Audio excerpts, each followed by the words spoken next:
Missoula Podcast, episode 63. Stephen Ressett. Hey, Brando. I'm really excited for this one. Me too. This is going to be fun. Yeah. Katharine Berkoff, welcome to the Missoula Podcast. Thank you. This is so awesome. First question for you. Tell me about that moment. You're on the top of the podium, gold medal around your neck, national anthem's playing. What are the emotions? What are the thoughts? What's going on in your head? Well, so this is actually, swimming's kind of interesting, and I think track does the same thing. I wasn't on the finals relay that got the gold medal, so I only swam on the prelims relay, so I got the gold medal, but I wasn't on the podium. But yeah, I mean, kind of interesting. But yeah, there's the other backstroker for the U.S. was the silver medalist, so she got to be on the finals relay, which, so wasn't part of that moment, sadly. So was that disappointing? Yeah, was that disappointing or? Yeah, it's honestly really tough. Like, me and Reagan are really good friends, but you don't want to be the second fastest backstroker in the U.S. or the third fastest in the world forever. It's really awesome, and I can't ignore that achievement, but I do. It's not quite there yet, not quite satisfied, but I think that's good for my training and my motivation in the future. So what's that like, competing with these other Americans and people all around the world, and then sort of rooting for them in the Olympics as well? Is that kind of a weird tension where they're your competition, but you're happy for them? They're your friends. Walk me through that a little bit. It is weird because I feel like at Olympic trials, it's so cutthroat, and there's so many American backstrokers right now. And even in the world, I think the backstroke for women in the world is the most competitive field. So yeah, I mean, it's very tight competition, and going into the Olympic trials, just not knowing what's going to happen. But yeah, I mean, you're competing with so many different people, and then it's just me and Reagan at the Olympics, and we're kind of a team. So it's honestly really a lot more relaxing in the ready room than it is at trials, because trials is it's everyone for themselves. But the Olympics, you're with someone, you're trying to do something for something bigger than yourself, but at the same time, you want to win. So it's really weird, super conflicting. I can imagine. Katharine, I want to come back to the Olympics and the experience and the time you had in Paris, and even what's the future might look like for you. But let's go back to the beginning. Missoula knows you're born and raised here, went to Hellgate High School. Where'd you go to elementary, middle school? I live a couple blocks from Rattlesnake Elementary. So that's where I went to elementary school, and I loved it. I went to middle school at Washington. Okay. And when did swimming become something Katharine did? I started doing swim lessons when I was 2. So it's been from the start.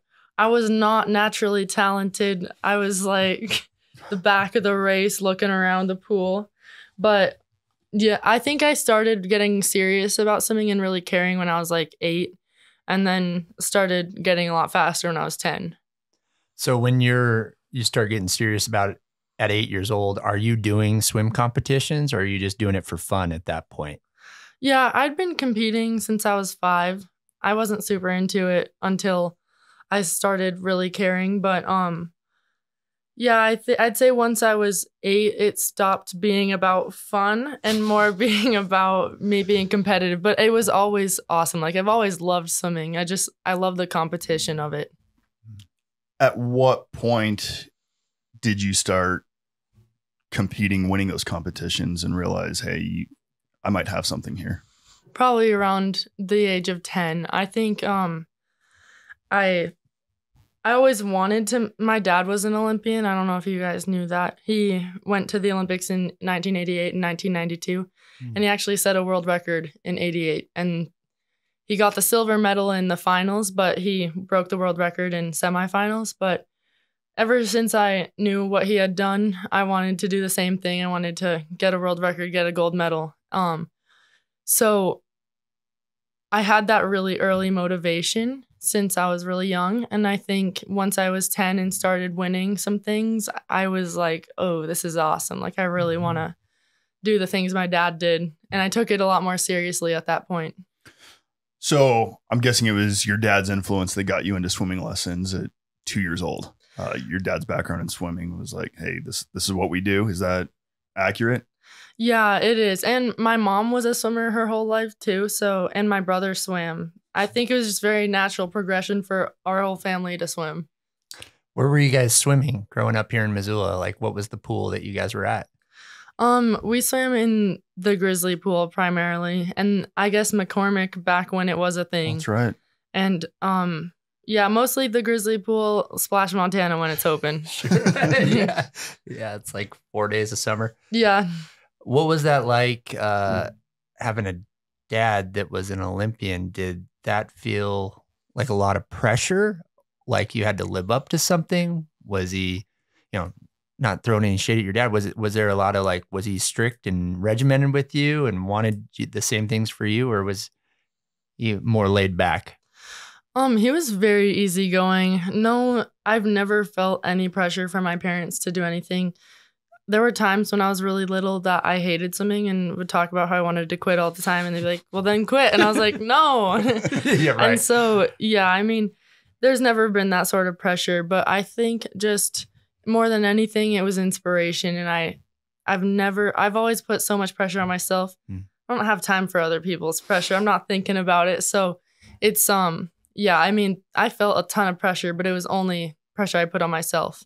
So it was never from my parents, which I really appreciated. Does your dad coach you? Is he involved in your training, or does he stay out of it and just leave that to your coaches? He's a really good coach, and he was the head coach of Missoula Aquatic Club where I trained growing up. And he coached me for a while, like probably my later middle school, early high school. And then it just started becoming an issue where I would get really frustrated with my dad telling me what to do. Sure. So like most kids. Yeah, I don't Yeah. think anyone likes being coached by their parent. Right. So, yeah, he stepped down, and this other coach was brought in, Jay Friend, and he coached me later high school, probably sophomore through senior year. And he was very similar coaching style to my dad. He really worked with me, and he got me really far too. So, lots of thanks to both of them. So then that transition to high school, I know especially in Montana, swimming doesn't get a whole lot of attention in the media. Like it really doesn't get talked about. It seems like everyone's talking about, basketball, football, softball. You swam at Hellgate, correct? For Hellgate. Mm-hmm. And correct if I'm wrong, your home pool was that Grizzly pool in high school where those meets were. What was that experience like, swimming in high school, being at Hellgate night in the pool? It was really fun. Most of my club friends also went to Hellgate, so we had a big group of swimmers there, and we were pretty dominant in the state. I don't think we never lost a swim meet when I swam there. Wow. So yeah, undefeated every single time. So it was really fun, and we just kind of messed around. And yeah, we don't get the same. So like 4-time state champion in swimming. Mm-hmm. That's awesome. Yeah, really cool. We definitely don't get the same attention as other sports, but I really never cared about that because I was just like more focused on my friends. But it is now that I'm in college and I'm seeing like what media attention looks like on other sports versus swimming. It is kind of frustrating, but I understand like basketball is really exciting to watch, and I love watching basketball. But it is, I never really thought about it when I was in high school. It is interesting, like swimming. I enjoy watching swimming, but I only watch it for 2 weeks every 4 years. Yeah. Like it's just it's the only time it's really televised or you pay attention, but that is interesting. Did you play any other sports, or were you just locked in on swimming? I feel like every 5-year-old tries everything. I did like soccer, gymnastics, tap dancing, ballet. Softball, basketball. I went to one day of the Lady Grizz hoop camp. So nice. Yeah. Obviously not a good day. No, I'm pretty skilled. I learned a lot that day. So maybe basketball is my next calling. How do you determine like what race you like the best? I mean, obviously which one you can do the best, but which one did you want to dedicate yourself toward? Like, how did that come about? I feel like it starts from a really young age. I used to be like a breaststroker. I used to do every stroke. And I was pretty good at IM, like individual medleys, you do every stroke. I was pretty good at that through high school. But once I got to college, I started really refining my skills because you just can't do everything. You can't be a distance swimmer and a sprinter. I mean, maybe someone can, but that's not most people. Right. So I'm just better at sprinting. 200s down is my specialty. I mean, 100 is the ideal distance for me. And so just especially this past year, I didn't even give the 200 a look. Like it was all 100 backstroke because that was my best chance at making the Olympic team.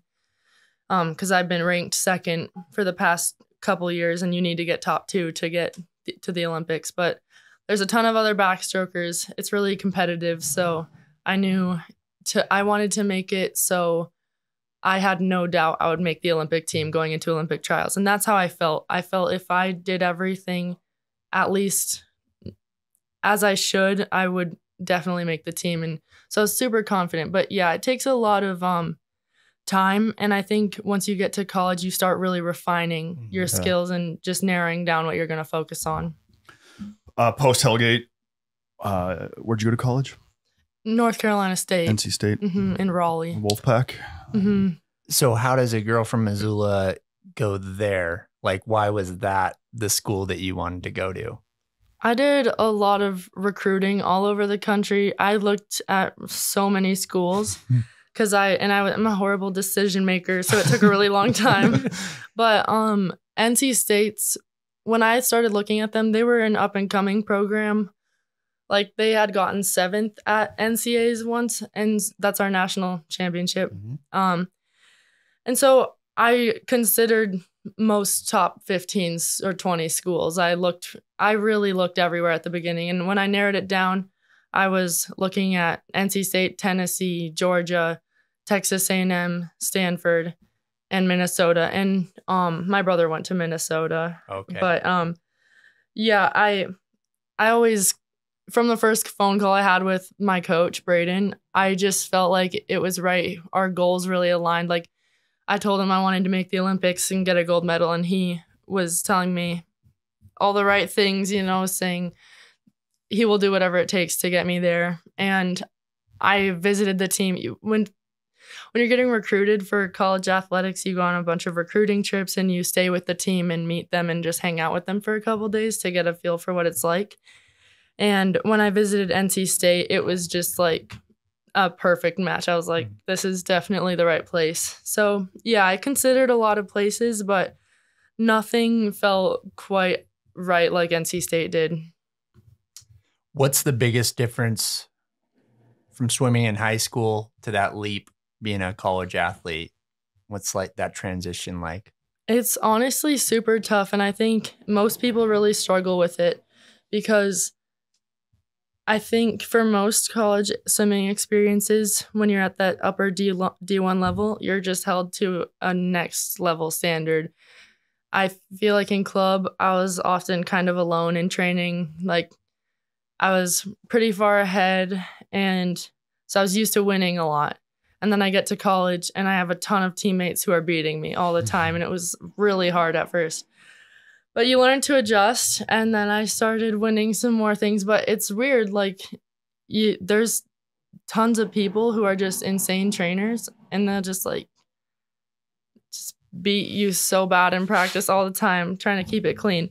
But yeah, no, it's really like a huge adjustment getting used to getting beat in practice. That was probably the biggest thing for me. Well, especially coming out of 4 years of high school, never losing to all of a sudden getting beat. Yeah. So yeah. It's tough. Who was your main rival in college? Who did you guys compete against? Like the teams, or was it ACC schools?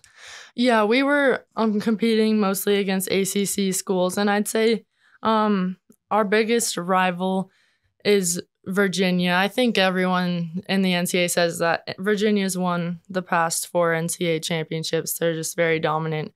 But yeah, I think just being in close proximity to them, and we compete a lot. We're very competitive with them. But yeah, in recent years, I'd say Louisville's been a good competitor of ours too. So yeah. What'd you go to school for? I mean, we're talking about swimming the whole time, but Certainly you must have went to class maybe once or twice. Yeah. I got microbiology for my undergrad, and honestly, like, it's crazy you make these decisions when you're 18 because I just was not qualified to make that decision for myself. I started at chemistry and I was like, quickly realized, no way, that is not going to work with swimming. So I switched to microbiology. It's like, it's pretty intense, but it's not like chemistry. So, but I actually loved it. I don't know if I'll use that degree. I was just going to ask you, what, on the other side of swimming, what's the dream? What's the goal? I think if I didn't swim, I would want to go back to school and keep pursuing microbiology because I do really like it. Although it's really, when I think of me as a person, I don't think of a microbiologist at all. So it's weird. I don't know how I got there, but I was there. Actually, my grandpa was a microbiologist. That's why I chose it. Okay, so there we go. Yeah, but I would probably get more education in microbiome and just try to pursue a career in that. But with swimming being my main thing, like I honestly went to college for swimming. Not gonna lie, you know. This is a safe place. Yeah. You can tell the truth here. Yeah, I love swimming and that's all I know. So I want to swim for a while longer. That's my career for now, and I'm hoping it opens some doors in the future. It's awesome. Let's hit pause there. Steve, let's go to our rapid fire questions and we'll come back to swimming and Katharine in the Olympics. Absolutely. What is your first memory of Missoula, Montana? First memories of Missoula, probably, I don't even know what this was called. It was like some bike race I went to when I was like 4, and all this like Higgins was shut down and we were just biking on Higgins and I had training wheels. That's all I remember. But That's a good memory. And I drank a Snapple. Snapples. Yeah. I'm assuming you won the race just based on your. I got your a genetics. medal. It was definitely not gold. I think it was one of hundreds of medals given away that day. That was the first medal that you received. That's awesome. Here in Missoula, what's your favorite coffee shop? Clyde. I love all the coffee shops in Missoula are good, but Clyde is definitely my favorite. I go there like every day. How's the coffee at NC State? It's good, but it doesn't compare to Clyde. Like I always want Clyde when I'm in. I've heard like the Southeast, the East Coast just doesn't have the same artisan coffee that we have out in the West. Coffee shops are so much better here. It's so true because there's like so many coffee shops in Missoula that I would, if they were in Raleigh, I would go all the time. But yeah.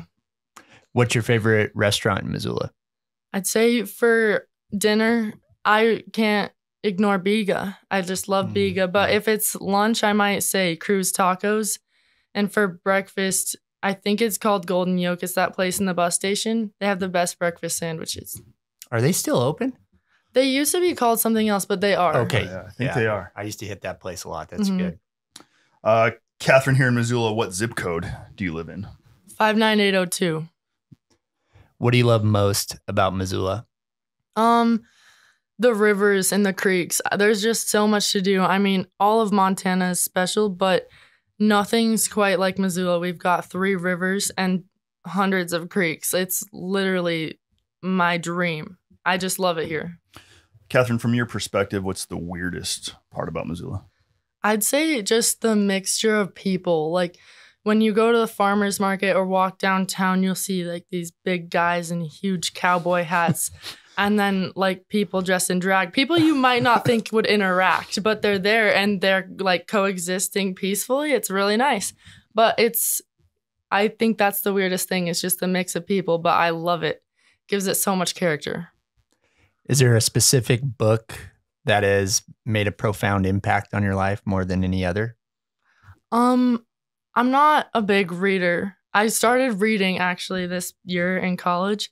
I'd say my favorite book I've read is The Nightingale by Kristen Hanna. It's about it's a World War II book. Heard good things. Love historical fiction. But yeah, other than that, not too profound. She doesn't have time to read, Steven. Yeah. She's training. I'm busy sleeping and training. No, just kidding. I actually do like reading. It just takes a lot for me to open a book. But once I do it, I'm there. You're in. That's You're awesome. locked in. Mm-hmm. Last question, Katharine. Who is the most famous contact you have in your phone?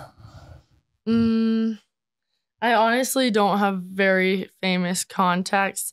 Maybe like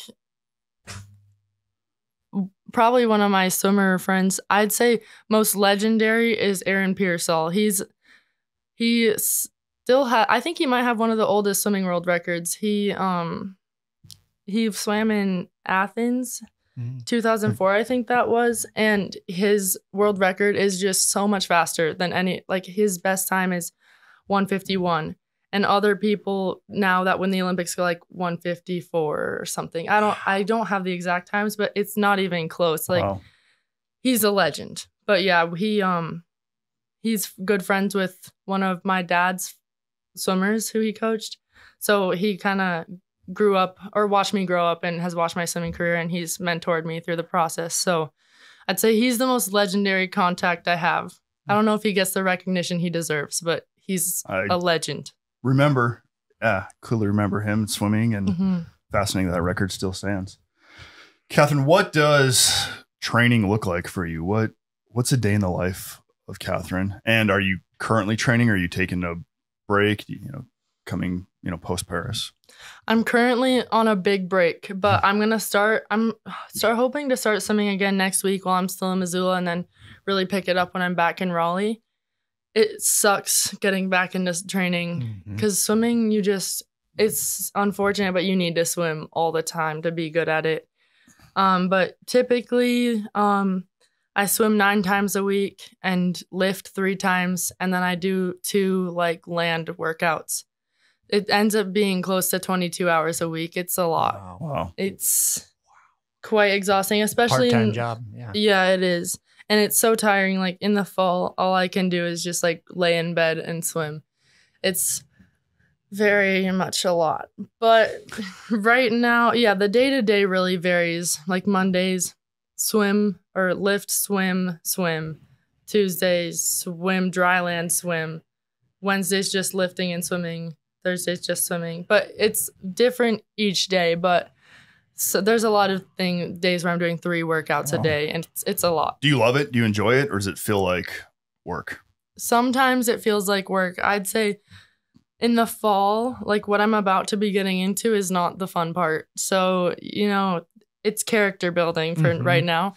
But most of the time, I really love swimming and I love training. It's fun to be tired from a workout, and I feel very accomplished when I do a really hard practice and I'm successful at it. So I really love swimming.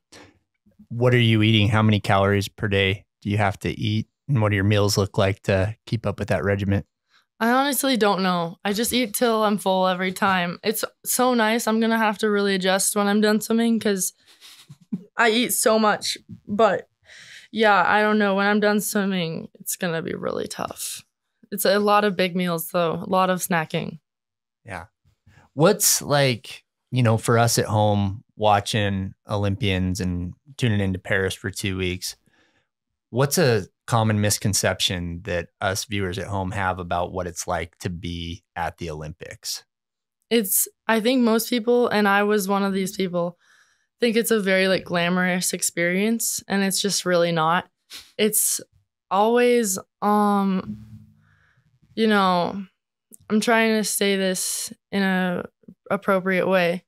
It's a bit of a mess. Like, it's always super awesome and it's so cool, but I think every time a city hosts the Olympics, they're not really prepared for the amount of work it's going to be. Sure. like We're all staying in the same village, every athlete from every country, except some people don't, and there's reasons. But like the venues are at varying distances from the village. So swimming was one of the further venues. So it was like a 50-minute bus ride most days. I mean, it ranged from 20 minutes to 2 hours. It depended on whether or not your bus driver took the right turns or like was able to use the Paris bus lanes. But I never went on a bus ride longer than 20 minutes. My shortest one was 25. So the bus situation can be rough, and the buses are not big enough for the amount of people going to the pool. I mean, I think this was mostly a swimming problem because I didn't see other lines for other buses quite like ours. But we'd fill up a bus and then there's still like barely made a dent in the crowd of people waiting. And so you got to give yourself a ton of time when you're trying to get to the pool before your race. And another thing is the village situation. Like, it's a lot of walking at most of the meets. You're trying to stay off your legs and not walk too much. But in the village, it's a very huge place. Luckily, Team USA was the closest one to the entrance of the village and the dining hall. So we had to walk the least out of like every country. But the village, it's still like you're in it's a small bed. I mean, you guys probably heard rumors about the cardboard beds. I want to ask you if everything we saw on TikTok was true or if people are exaggerating. Were the beds really cardboard beds, and what was the food situation like? The frames were made of cardboard. It's true. But the beds were made of recycled fish nets, which is a really like awesome idea. I love the environmental like progression. But it's really not comfortable to sleep on, you know? I mean, it's fine. It's not worse than any other like crappy bed you'd get out of. But you want a Tempur-Pedic. I mean, this is the Olympics. I want a Tempur-Pedic. Not too much to ask for. No, it's fine. But USA Swimming really takes care of us. Like, I don't know another sport that gets treated as well as we do. I mean, maybe. I might just be totally blind, but we got 3-inch memory foam toppers for our mattresses and air conditioning units in our rooms. So, and the air conditioning worked so well, I had to like turn down the air because it was too cold. So it worked really well. But the dining hall, it's a little rough. I think everyone's a little freaked out in there, but I think there was COVID going around. So that's on the back of your mind the whole time. Like, I hope I can't get sick before I race. And people are standing really close to you because different countries have different spatial, you know. Like, I personally am a bubble person. I like my space, and I think just cultural norms in different places, it's not as important. So there would be people really close to you, and it's just claustrophobic, and you're waiting in these long lines for food. And sometimes they're better than others. I'm mostly talking about prime time to get dinner right now, because most people eat around 9 there, just with how competition is. But you're waiting in these long lines. Sometimes you get up there, they run out of food, or like the meat that you're waiting for. There's always other food, but I'd say protein was the hardest to get there. And one time I got chicken and it was raw, and I didn't know until I had eaten a ton of it. So I was really freaked out. And I think I mostly ate cooked chicken because most of the chicken was cooked. It was just like, I mean, you can't blame them too much because it's like they're cooking for thousands of people, and these chicken breasts are just on this big stove and they're just trying to mass. Right. You know, it's not their fault, but it was really scary. And I was super freaked out because it was like 3 days before my race. And I was like, cannot be getting sick right now. But I never got sick. So we're good. And then ever since then, I only ate in our team room. Like, our team room, they stocked up like lunch meats, all this stuff, breakfast stuff. So I ate there. But earlier, you talked about your love for the rivers and creeks here in Missoula. I want to talk about the Seine River. Would you swim in it? I wouldn't. I mean, I might jump in it. I have some open water friends, and I know they swam in it. And I know one girl got, like, she was in the hospital after. I don't know how serious it was. She didn't look like deathly ill, but she did have an IV in. So that's all I saw on Instagram, just a picture of it. That's my only information. Was it dirty? Like, it was just brown. Like, yeah. And I don't know. I think having an open water race in that river is interesting because a river for open water is a totally different beast because they're doing loops in the river. So they're like, you're swimming downstream really fast across, but you have to swim diagonal because the current's taking you down. And then you have to swim upstream really hard because it's taking you back.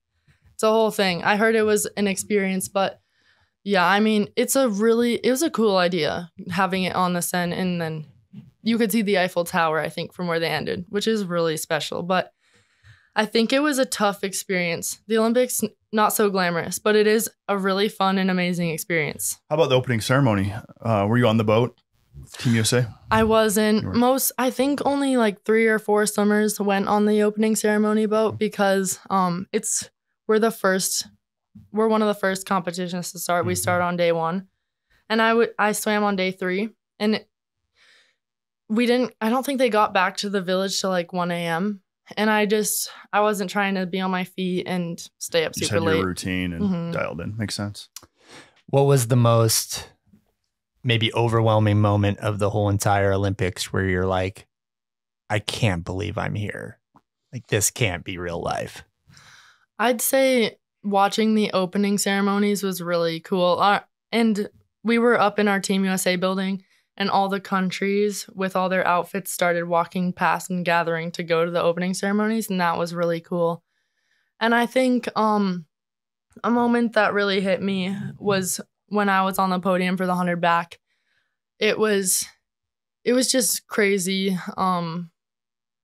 seeing my family there, and I don't know. It was I obviously everyone wants to win. I wanted to win, but I'm so grateful I got a medal, and that's just a step along the way. It was very special. Would you rather a bronze or a silver? Silver. Silver? Yeah, I know it's like closer, but yeah, I mean, I've always wondered because like silver's just a reminder that you didn't get gold, like how close you were, but a bronze is, hey, I was on the podium, I still medaled at the Olympics. Pretty cool. Yeah, I'd say for me, just the higher place, the better. Yeah. But yeah, I definitely, gold is the goal for everyone. I think especially in the 100 backstroke, it's the girl who got fourth was she had the world record in the 100 back a few years ago, and the girl who won had the world record last year, and the girl who got second has the world record right now. Wow. So it's like competitive. I'm the lone not world record holder in the top four, but you know, hopefully one day. Yeah. Go ahead. No, you. How did you feel like you did in that, not championship race, but gold medal race? Like, was that your best? Did you feel like that was the absolute best that you could have done? So when you get third, you're like, yeah, I felt good about it. Or was there more on the table that you had? It's hard to say. Because for the 100 backstroke, there's prelims, semifinals, and finals. And you'll do prelims and semifinals on the same day, sleep, and then the next evening is finals.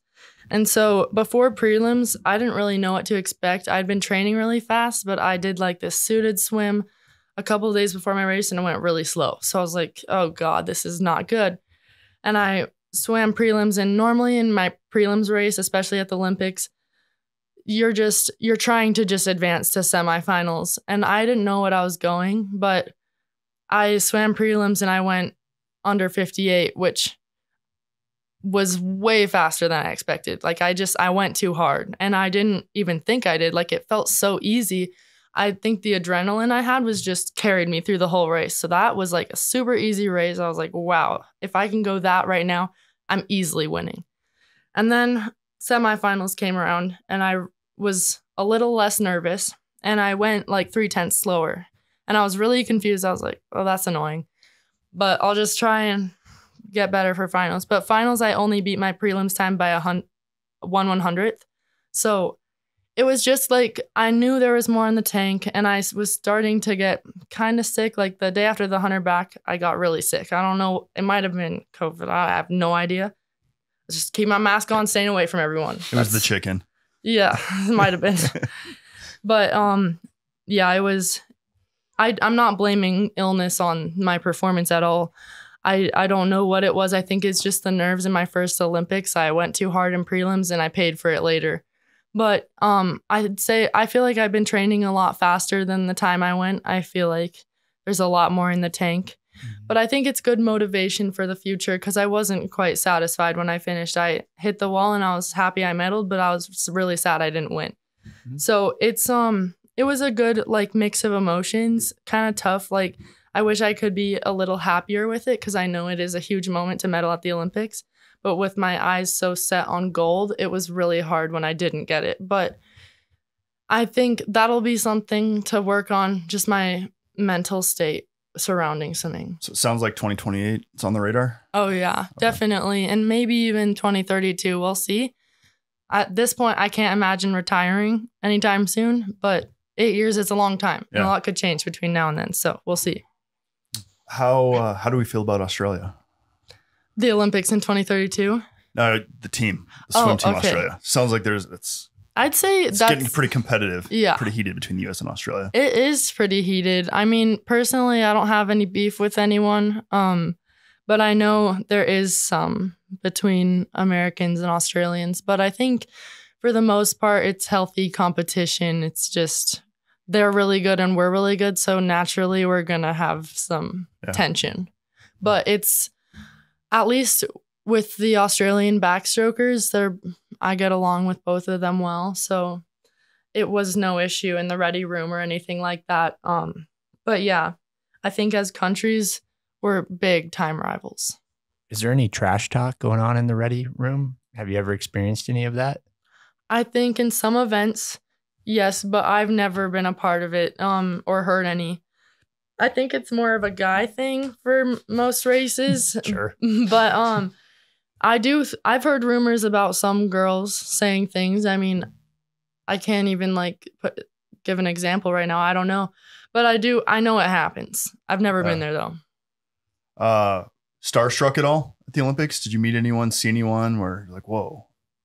I think, Team USA, we all stay in the same building. So I saw Simone Biles. Sweet. And I was like, that's pretty cool. But and then I saw Sha'Carri Richardson. I'm not sure about her first name pronunciation, but I think you nailed it. You got it. Okay. Yes, good. Well, I saw her. I didn't even realize it. Walked right past her. My friend's like, "Oh my God, what are you doing? She's right there." It's like, oh, that's pretty cool. She's got a big personality. How is Snoop Dogg the face of Team USA in the Olympics? Oh, I wish I could have met him. I know some of my teammates. He was met everywhere. Him. Mm-hmm. He was everywhere. I never saw him. Crazy. Sad. But I wish he would be the commentator for my 100 back. That would have been cool. That would have been really cool. Have you, or did you attend any other events? Did you just go watch anything while you were in Paris?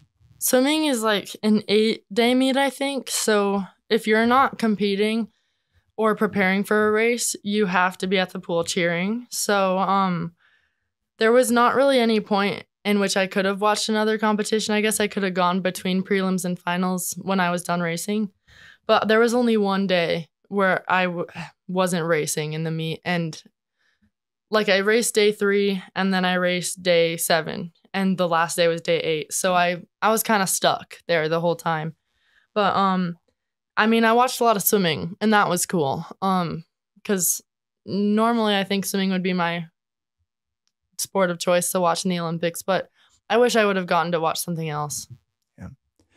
So I know you're gearing up for a pretty intense fall and getting ready for 2028.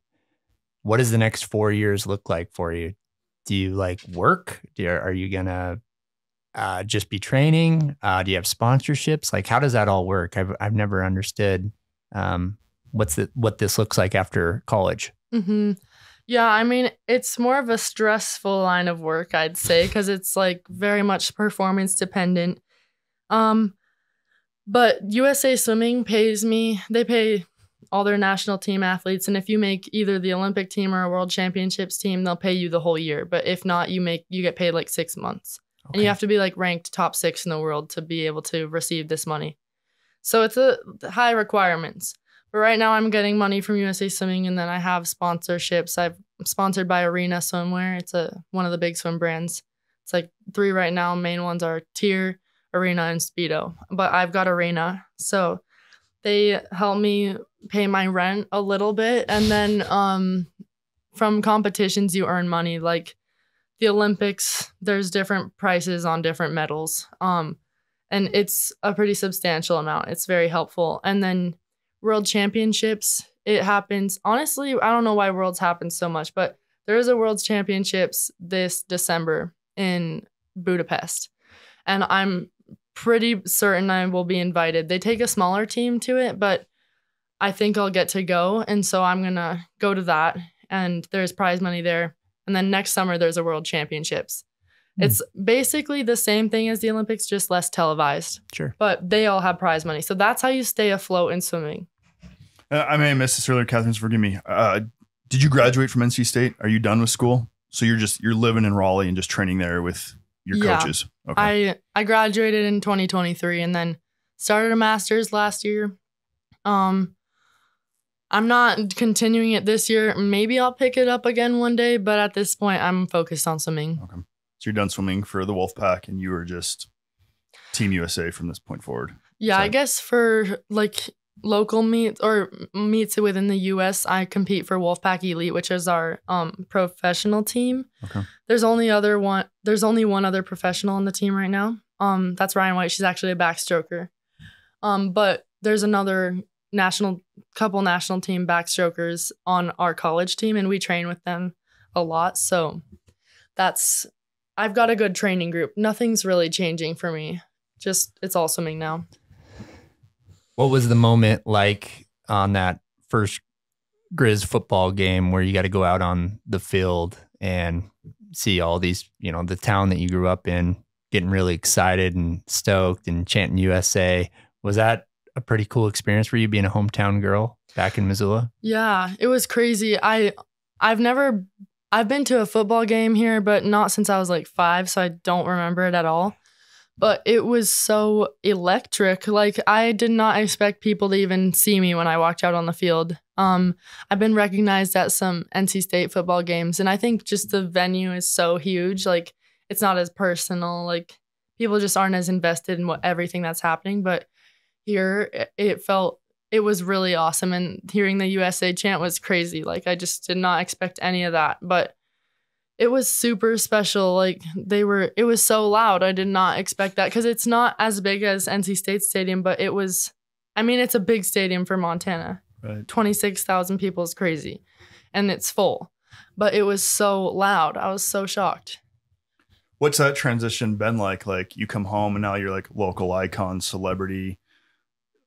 You got 2 Olympic medals around your neck. Are people recognizing you? Are you getting more, Missoula podcast reached out to you? Are you getting media reaching out to you? Like, Yeah. What has that transition been like? Okay, now there's all these people that want to talk to me, have these conversations, but I'm still trying to be focused on my training, like the balance of all that. What's that experience been like? It's been kind of an adjustment. It's really weird emotions post-Olympics. You hear about post-Olympic depression. I always thought it was like I was like, that's not real. I mean, I know it's real, but I was like, I'm not going to get that. Yeah. But I've felt insane. I feel like something's not right in my head and I'm just going crazy. And I think that's what it is. It's got to be, because I'm like, this isn't normal. But most of the time I'm doing pretty well. And I have gotten recognized mostly by my high school peers, like people I haven't talked to really, but I've seen. But they've been very supportive, and I haven't been recognized by strangers, though. It's usually people who are connected to me somehow. Sure. So what would you encourage young people, maybe young girls that are wanting to go down this journey to try to become, the best swimmer they can be or an Olympic athlete? Is there any advice that you picked up on your journey that you would impart on them? Yeah, I would say for me, I've always just been a really strong believer that you can accomplish anything you set your mind to. And I think, a lot of people say that, but don't really understand how much work it takes. Like, you can accomplish what you put your mind to, but it's a ton of work to put your mind to it. I mean, I remember being in 2nd grade and crying because I missed some practice. And so it was like a very serious dedication. It's not like, and every practice I'm like giving it 100%. And if I don't, I like beat myself up. Not saying that's what you should do. It's not a great mindset to have. And I was pretty stressed all the time. But I'd say just really, you can do it. It's just in serious dedication. Is that natural, like that drive? Or how does a person develop that? Were you just always like, I can't miss practice, I want to do this? I know you said you got serious about round 8 or 10, but do you think people can develop that, or is that just innate? I think a little bit of both. I think for me, it was just very natural. Like, it's just how I was. But I think it can be developed for sure. I think if you really care about something enough, it's going to happen. But you can't fake it. Like, there are some people who make the Olympics and you're like, they don't even love it. Like, they're not working that hard. It's crazy. Like, some people are just very talented. I would not consider myself that person. I mean, I'm obviously very good, but it took work. It wasn't like it came easy. I have one last question for you, Katharine. I don't know if you can help me out here, can petition the Olympic committee.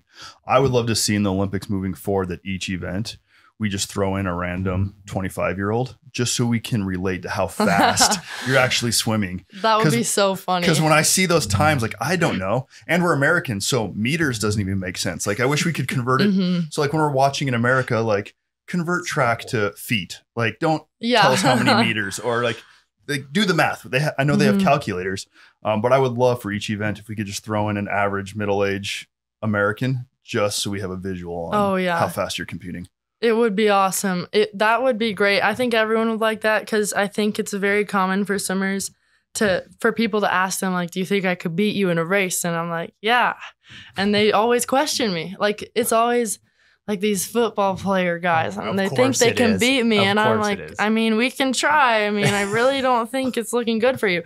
But no, I think that's very common for swimmers. Like Michael Phelps, I know he was amazing. I have no idea how fast he is. Like, I can't even, I don't know. Like, I believe that, but I cannot gauge because everyone else in the pool is elite and competitive as well. And the weird thing, I think people look at something and don't realize, is like a 10th or 3/10 is kind of a lot. Like, if I'm 3/10 ahead of someone, that's not close in my eyes. Like, but it's close in time. Right. But it's not close for a swimmer. You're so like fine-tuned, and it's hard to drop time. Can you tell when you're in the pool? Like, do you know where your time's at? Do you have a good sense? I mean, before you hit the wall and look at the clock, like, you know right about where you are?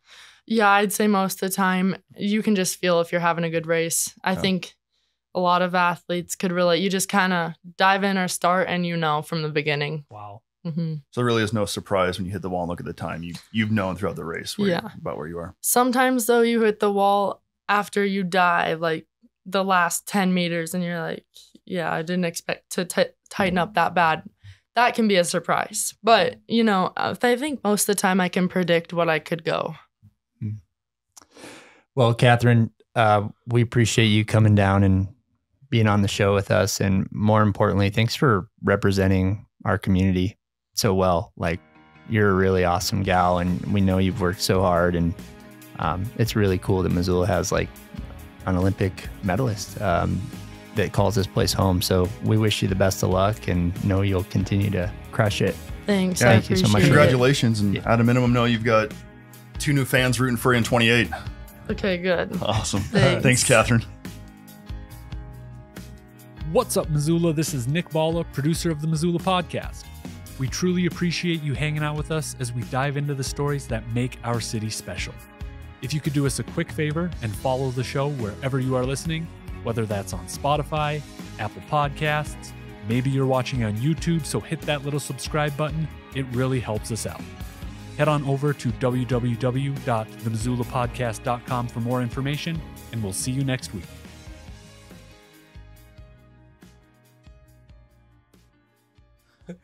Awesome. I brought my medals too if you guys wanted to see them. Yeah, absolutely.